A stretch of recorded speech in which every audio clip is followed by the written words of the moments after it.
Hello and welcome to TPAS Member Chat. In a moment, I will be talking to our policy advisor, Clare Powell. Every week, Clare's been producing an express policy and practice briefing for our members. I want to dig behind some of the topics Clare's written about in the briefing this week, including the government's new Essential Moves policy. And I also want to pick up on Clare's briefing on the escalating situation in our care homes and how it links to social housing. Hello Clare and welcome to TPAS Member Chat. Hi Ray, it's nice to hear from you. I just want to jump straight in with basing our chat on your latest Express member policy briefing notes that you've just submitted, and it's just gone live on the TPAS website today. There was a couple of essential pieces of information in there that I want to talk through, if that's okay. Yeah. So first up, the Ministry for Housing, Communities, Local Government has issued new guidance for social landlords focusing on how to manage essential moves. Can you explain what this covers, and in particular why is it relevant to TPAS and for engagement professionals? Well, I guess the first thing to say is that it's it's not statutory guidance, so it's not housing organisations aren't actually required to follow this guidance, but I think landlords have been concerned about how they can get the balance right between helping people who are in really difficult circumstances and keeping everyone safe. So I think most people will welcome having some kind of guidance, even if they sometimes feel that they need to depart from it for sensible reasons. So what it means really is, they're confirming essentially that landlords shouldn't be doing lettings unless they really are priority urgent lettings. And the sorts of examples they give are things like moving people out of very crowded temporary accommodation, moving people out of hostels, freeing up spaces in refuges so that women fleeing violence or others fleeing violence are still able to make themselves safe. So really, I guess the kind of rule of thumb that they're suggesting is, will this move make one or more households safer than they are right now? And if it will, then it probably makes sense to do the move. So landlords need to be thinking about the households concerned, about what's involved in the move.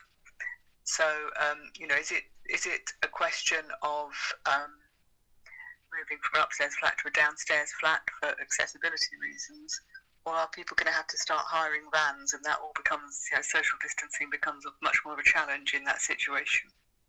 Mm-hmm. So I think the second part of your question was what does it mean for engagement professionals, and why is it relevant to TPAS?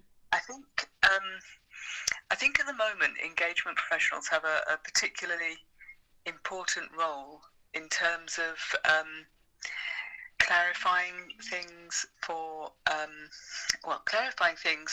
people who neighbours in communities regard as being kind of on the inside track with housing associations. Every involved resident must have had this conversation where people expect them to know things about what's going on behind the scenes with the landlord. Mm-hmm.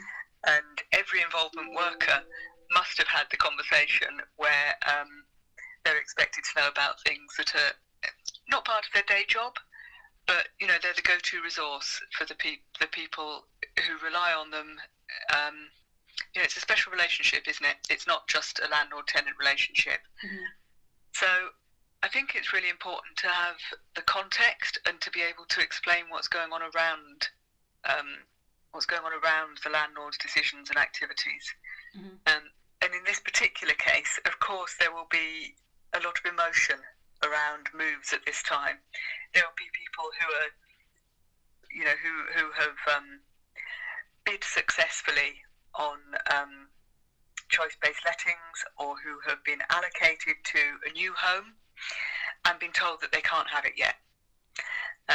And there will be other people who, are expecting to be allocated a new home, and actually somebody else it will feel like they've been leapfrogged by somebody else who is in a more dangerous situation at the moment. Mm.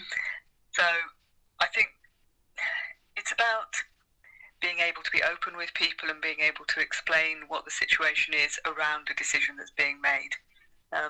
And hopefully just being able to act as more of a resource for people in a kind of difficult and emotionally fraught time. Mm-hmm. And do you think this kind of guidance, is this totally new practice and guidance for housing organisations, or do some organisations already adopt this kind of approach? I think it's very much, reflecting the best practice that's been coming out of the sector. Yes, I think some housing organisations have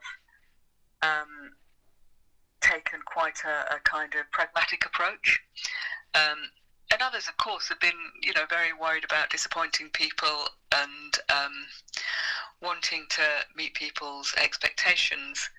And some of them may have gone ahead with things that arguably they shouldn't have done. So it is very difficult to make the right call, and hopefully this guidance will help people with that. Mm-hmm. Well, people can find out more information in your member briefing if they log on this week. So thanks for covering that. We're about halfway through our member chat, so I just want to jump on to the second big theme within your briefing, which is care homes.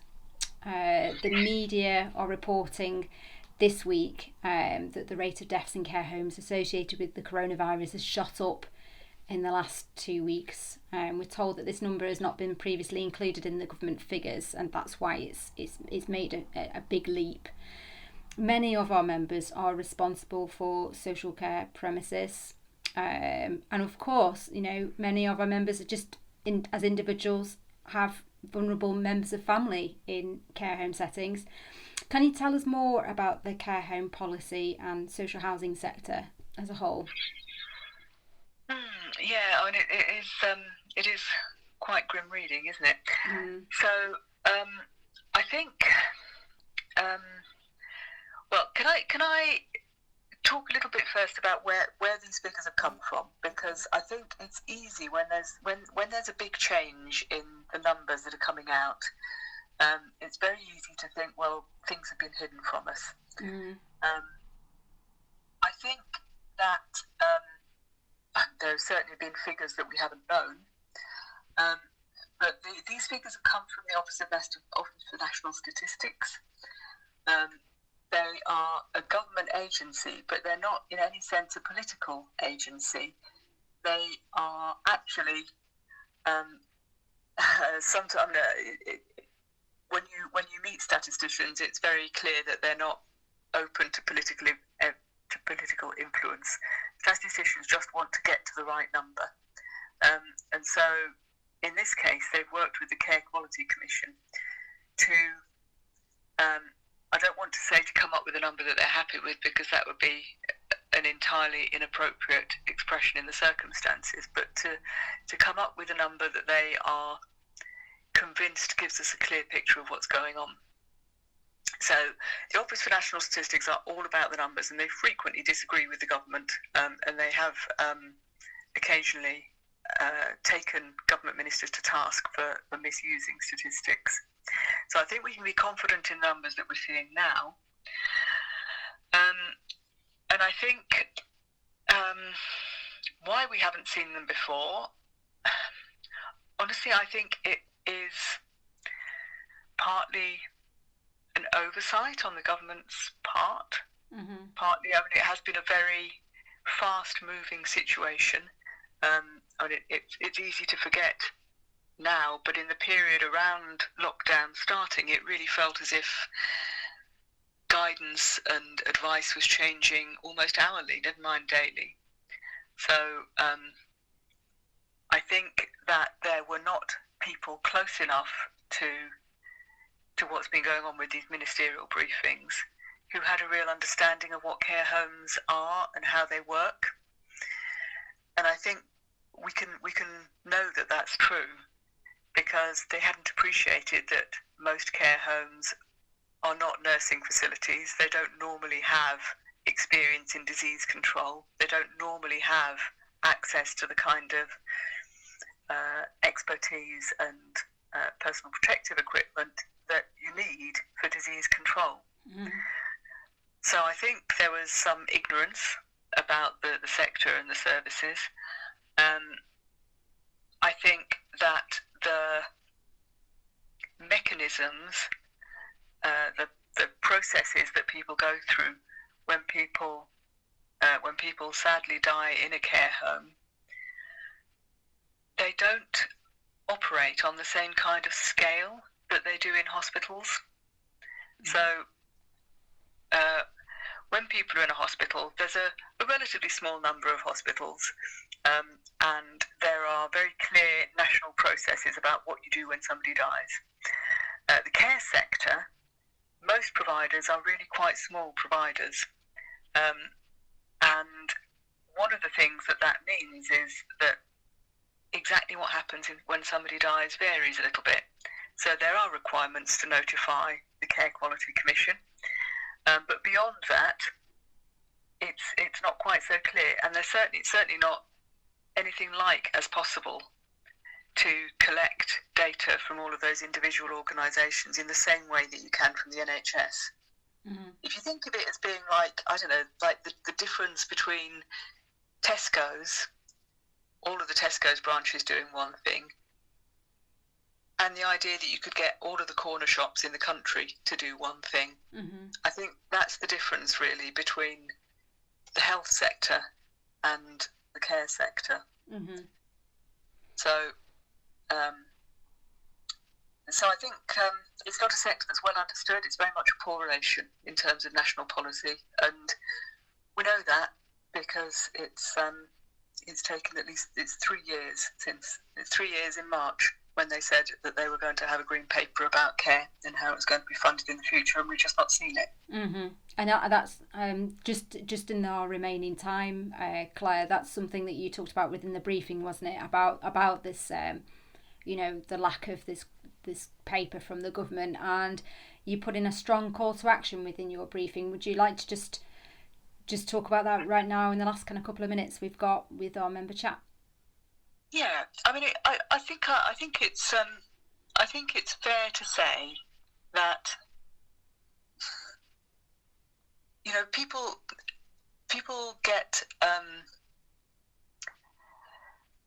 We used to talk about social housing the most vulnerable, and that was wrong. That was the wrong way to talk about social housing tenants. It's not true. Most social housing tenants are not particularly vulnerable. Mm-hmm. They're just social housing tenants. Absolutely. But when it comes to social care, people don't live in a social care setting unless they're vulnerable. Successive governments have felt that it was absolutely fine to have the important work of caring for these very vulnerable people delivered by a fragmented, small-scale, extremely variable sector. They felt that it was okay to expect people to fund it themselves. They have continuously reduced the funding that's available to local authorities to support people in those settings. It is beyond time that we had a properly funded, coherent national strategy for social care. It's simply unacceptable that older people and vulnerable people of all ages should be, I mean, it feels melodramatic to say abandoned like this, but as far as the state's concerned, sometimes it feels as if they are. Mm-hmm.